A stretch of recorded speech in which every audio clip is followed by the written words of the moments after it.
안녕하십니까. 신의근의 국방TV 데일리 디펜스입니다. 자, 오늘도 아주 중요한 이 안보 그리고 방산 소식을 한번 분석해 보도록 하겠는데요. 최근 우리 K2 전차, K9 자주포 정말 여기저기서 승전보를 들려주고 있는데 지금 우크라이나 전쟁을 기점으로 유럽이 재군비에 나섰죠. 그러다 보니까 지금 이 전차, 자주포, 장갑차 마구마구 지금 급하게 들어와야 되는데 그렇게 대량 생산 납품해 줄 수 있는 나토 호환 무기 생산 국가가 어디냐? 대한민국뿐이구나. 자, 이렇게 해서 굉장히 히트를 치고 있는 우리 한국 무기. 자, 그런데 앞으로 중기, 장기적으로 어떨 것이냐? 유럽 시장을 한번 분석을 해보겠는데요. 수백조 원 규모의 시장이 온다. 한국, 유럽 전차 시장 돌풍 시동 걸었다라는 건데 자주포나 이런 거 빼고 이번 시간에는 유럽의 전차 시장, 그렇게 해서 앞으로 우리 K2 흑표 전차, 그리고 K2 흑표 전차의 후속 모델인 K3 전차, 이런 것들이 얼마나 많이 팔릴 수 있을 것인가를 예상을 하나하나 조목조목 데이터를 통해서 해드리도록 하겠습니다. 신인근의 국방TV 구독, 알림, 좋아요 눌러주십시오. 자, 16 포메라니안 기계화 사단, 폴란드에 있는 기계화 사단 이름이죠. 우리나라로 치면 과거 24단 결전부대, 지금 11사단 화랑부대, 아니면 수도 기계화 사단, 이 정도쯤 되는 그런 위상의 부대라고 봐야 되겠습니다. 여기에 지금 이 병영에다가 우리 K2 전차 갖다 놓고 여기서 사진 찍고 저기서 사진 찍고 해가지고 계속 이 K2 전차 도입에 대한 홍보 사진들을 폴란드는 쏟아내고 있습니다. 그 정도로 기분 좋다 이거예요. 미국으로부터 M1A2 전차 그거 도입했을 때는 이 정도는 아니었습니다. 왜냐하면 그거 울며 겨자 먹기로 미국에게 잘 보이기 위해서 도입한 측면도 있고 하다 보니까 이렇게 기뻐하지는 않았는데 지금 K2 전차는 정말 기뻐하는 것 같아요. 그래서 이 16 포메라니안 기계화 사단은 포메라니안이 우리 저 반려견들 중에서 털 북슬북슬하고 해서 아주 귀여운 거 있죠. 그건가 싶어서 진짜 포 만나게 포메라니안이야 했더니 조사를 해보니까 지역 이름이랍니다. 그래서 실망하지 마시고요. 우리 K2 전차는 블랙팬서, 흑표죠. 흑표범. 자, 그래서 이걸 폴란드는 벨라루스와의 국경, 그리고 리투아니아 또 칼리닝그라드 이 세 군데를 동시에 딱 마주볼 수 있는 곳에 16사단을 배치를 해서 벨라루스 그리고 서북쪽으로는 칼리닝그라드 이 두 쪽을 동시에 견제하고 그러면서 그 중간에는 리투아니아를 보호하는, 리투아니아 같은 나토니까 그런 전략 요충지에다가 16사단을 배치했고 그 16사단에 K2 전차를 배치를 한 폴란드군입니다. 자, 한국의 현대로템과 컨소시엄을 설립해서 전차 대량 생산 준비 중인 폴란드인데요. 11월 23일 세바스찬 후바웩 PGZ 그룹 회장이 이렇게 이야기를 합니다. PGZ 그룹은 지난 6월에 한국 현대로템과 유로사토리에서 전차, 장갑차 공동개발 업무 협약 MOU를 맺었다. 우리는 K2PL 전차와 관련한 2차 이행 계약에서 현대로템과 컨소시엄을 설립해 대응할 계획인데 PGZ 그룹이 폴란드에서 하고자 하는 범위를 논의하는 산업 간 협정 등 합의에 필요한 모든 부분과 관련된 협상이 막바지다. 그래서 폴란드의 PGZ 그룹 국영 방산 기업이에요. 여기하고 한국의 현대로템이 합자 법인을 세워서 거기에서 이제 K2PL을 연구 개발하고 그 연구 개발한 전차를 얼마나 생산할 것이며 그리고 그거에 대한 판권은 어떻게 할 것이고 판매는 어떻게 할 것이고를 지금 협상하고 있는 막바지에 들어가 있다라고 11월 23일 날 이야기를 했습니다. 지금은 더 진전됐겠죠. 그래서 K2 전차가 지금은 이 직도의 분량으로 180대가 한국에서 폴란드로 가지만 그 이후에 800대를 K2PL 그러니까 보기륜을 한 개 더 늘려서 폴란드 사람들이 덩치가 크니까 보기륜을 하나 더 늘린 7개의 보기륜짜리 그리고 능동방어장치 이런 것들 다 기본으로 단 아주 풀옵션의 그런 전차를 폴란드와 합작 개발하고 그리고 폴란드 현지에서 생산하고 그걸 앞으로는 또 수출까지 하겠다라는 겁니다. 자, K2PL을 넘어 K3 전차 공동 개발까지 추진 중인 폴란드. 왜 이러냐? 그 의도는 뭐냐라는 건데요. 원래 이 폴란드는 독일과 프랑스가 같이 하는 주력 지상 전투체계, 즉 차세대 전차 사업인데요. MGCS, 메인 그라운드 컴뱃 시스템이라고 하는 이 사업의 파트너로 들어가려고 했습니다. 그런데 독일이 거부했어요. 뭐냐면은 2014년 독일과 프랑스가 레오파르트 2와 르클레르 전차를 각각 대체하는 차세대 전차 공동 개발에 합의하고 추진 중인 프로그램입니다. 독일 측의 라인메탈, 크라우스 마파의 베그만, 프랑스 측의 넥스트가 참여해 2030년까지 신형 전차를 개발할 예정이었으나 지분 다툼으로 지연되었고 폴란드의 참여 요청을 독일이 거부했습니다. 자, 정말 어이없죠. 프랑스, 독일 해봐야 지금 전차 각각 한 200대 정도밖에 없는 전차 소국입니다. 독일을 전차군단이라고 하는 건 과거 이 2차 대전 때 이야기고, 그리고 냉전 끝나기 전까지 독일이 그 냉전이 끝나는 그 시점에 서독이 전차를 한 2,000대 정도 가지고 있었어요. 그러니까 우리 지금 한국군이 전차 한 2,300대 있으니까 우리 한국군보다 약간 못 미치는 수준으로 가지고 있던 전차 수량이 바로 독일 전차고, 그러니까 그 정도로 사실 우리 한국군의 전차가 어마어마하게 많다 이겁니다. 자, 그런데 폴란드군은 전차가 한 1,000대 되죠. 그러니까 이 프랑스와 독일이 차세대 전차 사업을 4세대 전차입니다. 지금은 이제 3세대 전차 시대고 4세대 전차 사업을 하는데 200대 200대. 그런데 폴란드가 옆에서 보니까 쟤들 기술 선진국이고 하니까 우리도 같이 좀 하자. 좀 끼워줘. 라고 안제이 두다 현 대통령이 이야기를 합니다. 이 두다 대통령은 2015년부터 대통령을 하고 있어요. 그래서 이야기를 하니까 독일이 니들 따위가 어디 감히 하고 안 끼워준 겁니다. 그 이유는 이제 여러 가지가 있는데, 첫째, 독일은 폴란드를 아주 눈 아래로 본다라는 거고, 과거에 빌리 브란트 총리가 이 폴란드 바르샤바에 가가지고 비 오는데 헌화하고 무릎 꿇고 이렇게 했지만 그 빌리 브란트 총리의 정신이 이 앙겔라 메르켈까지는 이어오지 않고 있다는 겁니다. 물론 지금 총리가 숄츠로 바뀌었지만 이 앙겔라 메르켈은 폴란드를 아주 내려다 본 것 같습니다. 자, 그리고 폴란드가 1,000대 정도의 물량이 되니까 지금 여기는 200대 200대. 그러니까 폴란드가 갑자기 뒤늦게 들어와가지고 자기네들 물량이 제일 많으니까 이 사업의 주도권을 가지고 갈까봐 내친 거. 그리고 니들이 어차피 우리 거 살 거 아니냐. 그러니까 우리의 고객이 될 수밖에 없는 니들을 왜 끼워준단 말이냐. 이런 어떤 경제적인 문제. 그리고 정치적인 문제는 당시 이 마크롱과 메르켈이 우리가 유럽이 지금 인구도 또 경제력도 미국보다, 우리 다 합하면 미국보다 인구도 많고 경제력도 더 큰데 뭐하러 우리가 미국 명령 듣고 나토 총사령관 미국 앉혀놓고 우리가 왜 이러냐. 유럽군 창설하자 해가지고 당시 이 두 나라가, 이 두 대통령과 총리가 유럽군 만들어서 대대급의 부대를 만들어서 막 독일에 주둔시키고 막 그랬어요. 그러니까 이제 폴란드 안제이 두다 대통령은 미국에게, 당시 트럼프 대통령에게 쟤들 저러고 있으니까 저 독일 예전에 냉전 시대 때는 서독과 동독의 경계, 그리고 폴란드와의 경계, 이렇게 해서 서독이 최전선이어서 저기 미군이 많이 주둔했지만 지금은 폴란드가 최전선 아니냐. 그러니까 독일에 있는 미군 철수해서 폴란드로 보내달라. 우리가 방위비 분담금 1년에 2조씩 줄게. 그리고 세계에서 제일 큰 기지 만들어줄게. 기지 만들어서 캠프 트럼프라고 이름도 지어줄게. 이렇게 하면서 미국에게 굉장히 이 미군을 유치하기 위한 구애를 하고 있었어요. 그게 이제 메르켈이나 마크롱이 보기에는 자기네들 미국을 떼내고 이제 유럽군을 하려고 하는데 폴란드가 밉죠. 그래서 이제 너는 안 배워져. 안 돼. 이렇게 됐으니까 폴란드는 완전히 열받아 버린 거죠. 우리를 무시해. 예전에 빌리 브란트 총리가 와서 무릎 꿇고 하더니 그건 다 연극이었어? 자, 이렇게 되는 겁니다. 자, 그래서 복수의 칼날을 가는 폴란드의 목표는 프랑스와 독일의 타도입니다. 유럽 전차 시장을 석권하는 건데요. 2022년 12월 13일 날 제인스가 보도를 했습니다. 유럽 방위청은 나토 전차 시장 규모가 2025년부터 2035년까지 500에서 800대 이상, 2035년 이후에는 5,000에서 8,000대 규모까지 성장할 것으로 추산하고 있다. 라는 거예요.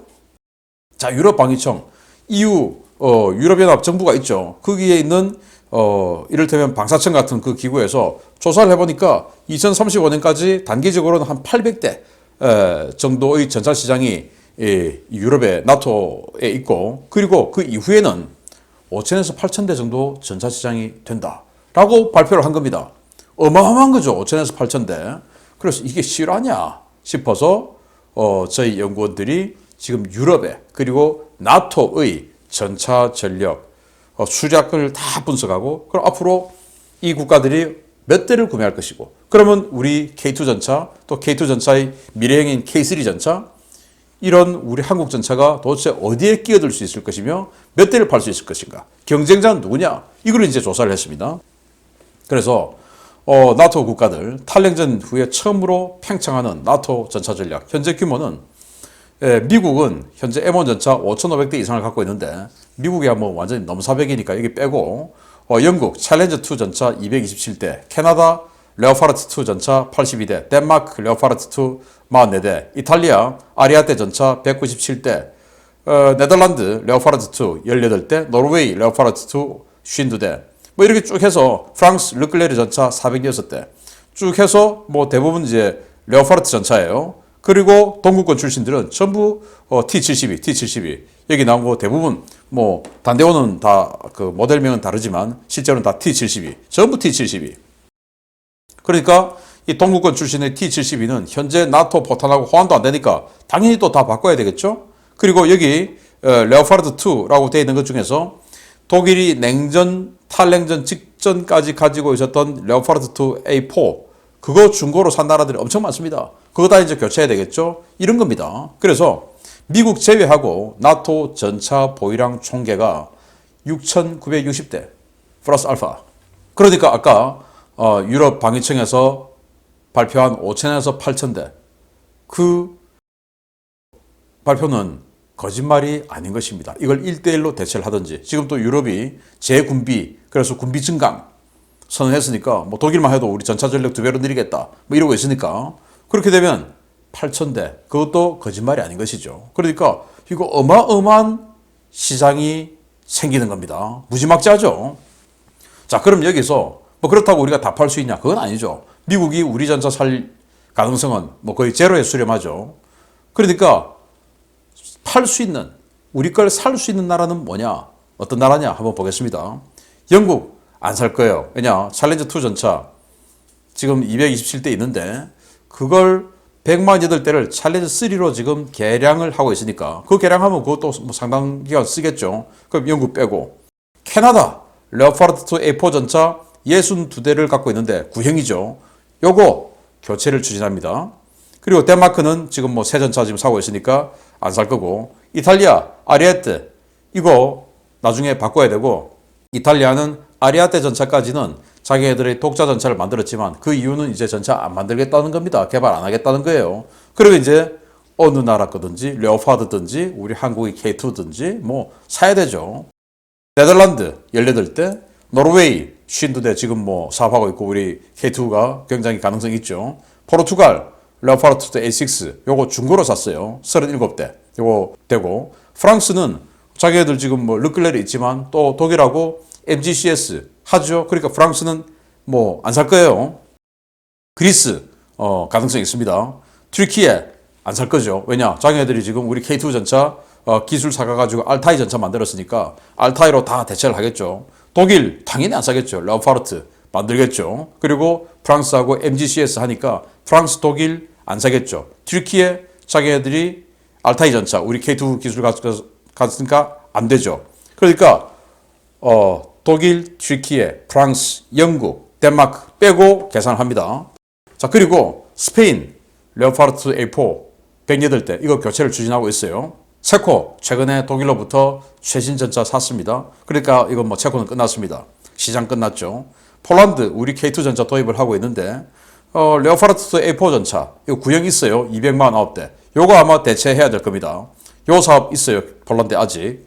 그리고 불가리아, 루마니아, 슬로베니아, 크로아티아, 북마케도니아 이런 나라들이 T72 전차를 신형 전차로 바꿔야 돼요. 그러니까 이런 나라들 있습니다. 해보니까 최소 2,590대 정도가 K2 전차를 가지고 또 그 이후에는 이제 차기 전차를 가지고 대체할 나라들이 이 정도 있더라. 그래서 뭐 5,000에서 8,000대 그러니까 그걸 우리가 다 팔 수 있는 건 아니고 한 2,500대 정도 우리가 팔 수 있다라는 계산이 나오는 겁니다. 그래서 그 나라를 보면 캐나다, 이탈리아, 네덜란드, 노르웨이, 포르투갈, 그리스, 스페인, 불가리아, 루마니아, 슬로베니아, 크로아티아, 북마케도니아 이런 나라들에게 우리가 전차를 팔 수 있다. 2,590대.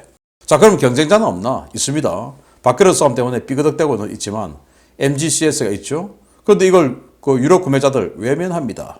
왜냐? 생긴 거 한번 보십시오. 물론 이 그대로는 안 나오겠지만 독일의 클라우스 마파이 베그만하고 프랑스의 넥스터가 지금 공동 개발 중인 EMBT라는 것의 CG인데 뭐 생긴 게 이렇게 바보 같냐라는 겁니다. 아니 센서가 저렇게 덕지덕지 붙어서 도대체 방어력은 어떻게 되는 거냐? 그리고 미래전차라는 게 왜 저렇게 못생겼냐? 이런 거. 그리고 여기 라이메탈, 독일 라이메탈의 KF51 펜서. 이거 레오파르트 2 A7 차체 엔진 그대로 다 쓰면서 저렇게 대두를 만들어 놓고 또 이 대두를 하더라도 저기에 무게는 그대로 비슷하다. 말이 안 되지 않아. 그러면서 저 포탑에다가 무슨 뭐 무인기까지 집어넣고 저 공간이 어디 있다고 말이 안 되는 소리를 지금 하고 있어요. 그래서 이게 과연 사실이냐. 그래서 이 포탑 안은 텅텅 빈 그냥 깡통이냐.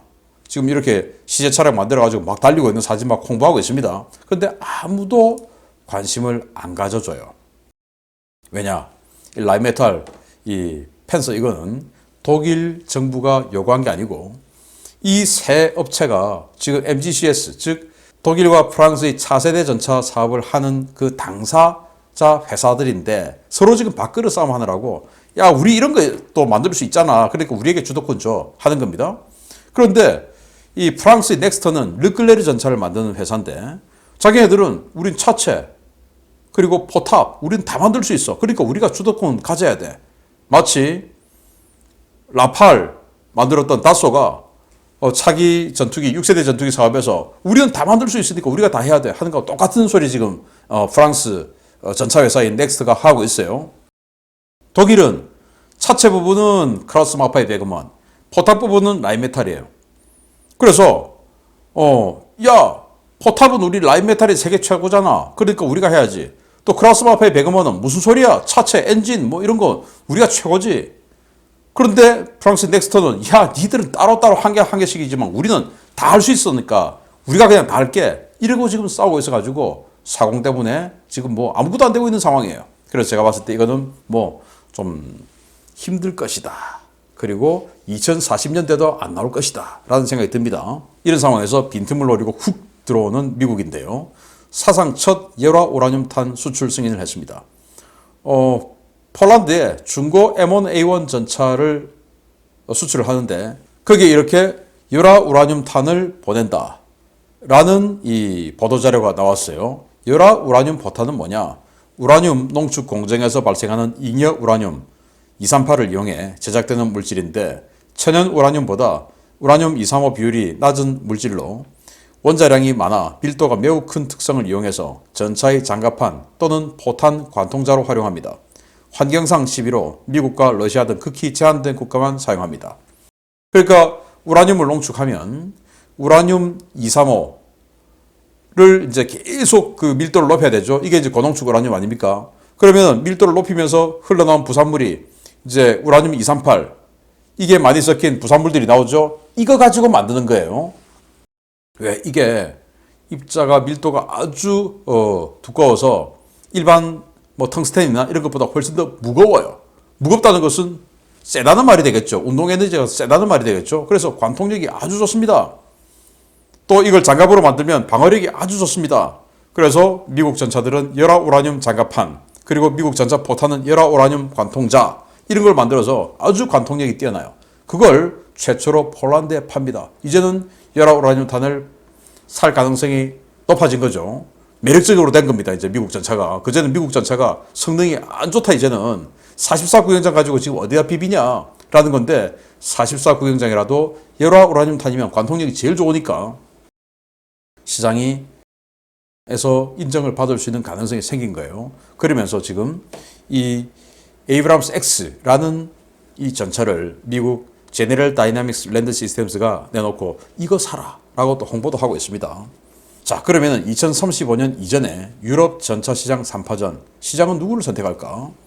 다른 뭐 전차는 다 필요 없고 이 세 전차가 싸움을 할 거예요. 한국과 폴란드의 K2 PL 블랙팬서, 그리고 독일 라인메탈의 KF-51 팬서, 그리고 미국 제네럴 다이나믹스 랜드 시스템스의 M1 에이브람스 X, 이 세 개의 전차가 이제 경쟁을 벌일 텐데, 뭐 계약 실적은 이 두 개는 없습니다. 우리 한국의 K2PL은 지금 800대 1단 계약을 하는 것이고, 방어 능력은 우리 능동 방어 장치 다 있죠. 그리고 모듈 장갑, 복합 장갑, 방어 능력 좋아요. 여기도 모듈, 뭐 복합 장갑, 여기는 무인화 복합 장갑, 여기는 뭐 성능 제일 좋습니다. 일단 아무것도 없으니까 그냥 뭐 일단 지르고 보는 거니까. 공격 능력은 55 구경장 주포에다가 K79 텅스텐탄, 그래서 800에서 840mm의 관통력 세죠. 여기는 130mm 활강포입니다. 51 구경장 130mm. 그래서 자기네들 주장대로는 1200mm 이상의 관통력. 셉니다 이거. 무지막지해요. 그리고 여기는 44 구경장 120mm 폰데 여기다가 열화 우라늄탄 해서 900mm 이상의 관통력. 우리 K2가 제일 약합니다. 그런데 상대는 누구냐? 러시아의 T-90M이죠. 그거는 깰 수 있습니다. 그럼 된 겁니다. 그런데 이 전장관리체계, 네트워크전 다 세 개 다 됩니다. 그리고 납기 일정, 우리 한국은 계약 연도, 계약 딱 하면 1년에서 2년 내로 바로 납품합니다. 그런데 이 KF-51 라인메탈은 라인 없습니다. 지금부터 라인 만들까 말까. 계약 들어오면 라인 만들고 안 그러면 말고, 그냥 뭐 이렇게 하다가 말고. 여기도 마찬가지예요. 생산 라인 없어요. 그냥 이렇게 홍보나 하고 계약 들어오면 하고 안 그러면 말고. 그래서 추정 가격은 우리 한국의 K2PL은 대당 2,300만 달러에서 2,500만 달러. 와, 비싸죠. 300억 원. 블랙팬서 추정 불가합니다. 아마 제가 봤을 때 한 500억 원 이상. 여기는 500에서 600억 원 이상 이렇게 될 겁니다. 전차 지금 무지막지하게 비싸진 겁니다. 그런데 제일 문제는 여기는 한국군과 폴란드군이 선정했어요. 그래서 한국군과 폴란드군이 쓰는 한 앞으로 30년, 40년 동안 후속 군수지원 짱짱하게 보장될 겁니다. 근데 여기는 독일군과 미군이 구매한 게 아닙니다. 그냥 자기들 회사에서 한번 CJ 차량 그리고 CJ CG 만들어 본 거예요. 이걸 누가 믿고 이걸 대당 400억, 500억씩 주고 사가지고 30년, 40년을 부품 공급을 뭘 믿고 기다리겠습니까? 이거 못 믿죠? 제가 봤을 때 안 산다 이겁니다. 이거밖에 대안 없다. 우리 K2밖에.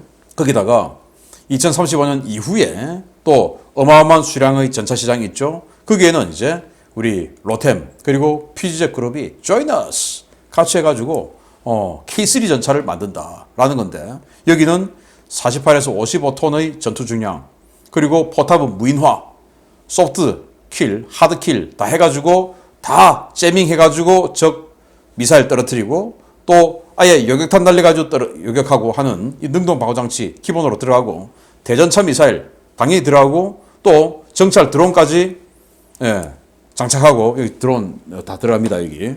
그리고 130mm 활강포, 그리고 가시, 그리고 적외선, 그리고 레이더, 이 모든 부분에 스텔스 안 보이게끔 만들고, 그러니까 뭐 굉장히 좋죠. 이렇게까지 해서 이제 폴란드하고 같이 해나간다. 그리고 한국 육군의 규모가 되니까 많이 생산하고, 폴란드 육군의 규모 되니까 많이 생산하고, 또 후속 군수 지원 짱짱하니까 그러면 또 유럽에서 석권해 나갈 것이고, 그래서 폴란드 상륙은 시작에 불과할 것이다. 한국이 자유진영 표준 전차로 도약할 것 같습니다. 냉전 이후에 독일의 레오파르트 2 전차가 거의 뭐 자유진영의 표준 전차로 이렇게 싹쓸이를 해버렸는데, 이제는 레오파르트 2 독일 전차 시대는 끝났고 이제 한국 전차가 자유진영의 표준 전차로 도약을 해서 최소 2,000대에서 3,000대는 팔리지 않겠는가 라는 생각이 들어서 정말 기쁘고, K3 전차까지 정말 잘 만들어 주길 바라고, 그렇게 K3 전차가 흥행에 성공하려고 하면은 우리 한국군이 써줘야 됩니다. 그리고 K2 전차가 계속 베스트셀러가 되려면은 한국군이 더 많이 써줘야 됩니다. 그래서 지난 정부 때 뭐 전차 수량 줄이고 공격 헬기 느려 뭐 이렇게 했었는데, 전차는 지금 보다시피 전차는 지상전으로 들어가면 결국은 필요해요. 그래서 공격 헬기 할 일도 분명히 존재하지만 전차 수량을 줄이는 것은 너무 위험하다라는 말씀을 드리면서, 우리 한국군도 이 K2 전차를 K2PL급으로 생산해서 정말 능동방어장치 짱짱하게 달고 적의 RPG-7 맞아도 파괴되지 않는 이런 강력한 방어력을 가지고 평양까지 그냥 달려갈 수 있는 전차 수백 대는 더 만들자라는 말씀. 그게 바로 수출의 바탕이 되는 겁니다. 한국군이 쓰구나. 이게 바로 수출의 바탕이 되는 겁니다. 마치겠습니다. 감사합니다.